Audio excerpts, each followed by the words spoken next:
น้ำนายิ้มสวัสดีค่ะวันนี้วันที่16เมษายนนะคะเดี๋ยวเรามาส่งงานของลูกค้ากะเช้ากันนะคะลูกค้าวันนี้เป็นคุณแชมป์ค่ะ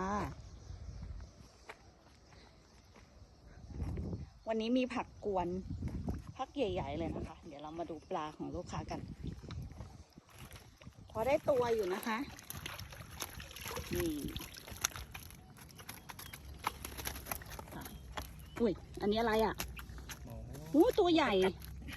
หมอตะกับวันนี้ตัวใหญ่จังโอ้ไซส์ปลานิลเลยนะแล้วก็มีตะโกกนะคะมีปลากาปลาพรมมาหลายกษัตริย์อยู่ค่ะแต่วันนี้ลากผักกวนนะโอเค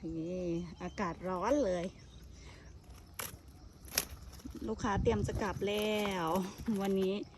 ผักกวนหน่อยน้ำลงเยอะเลยนะคะนี่นะให้ดูหน้าท่าแห้งเลย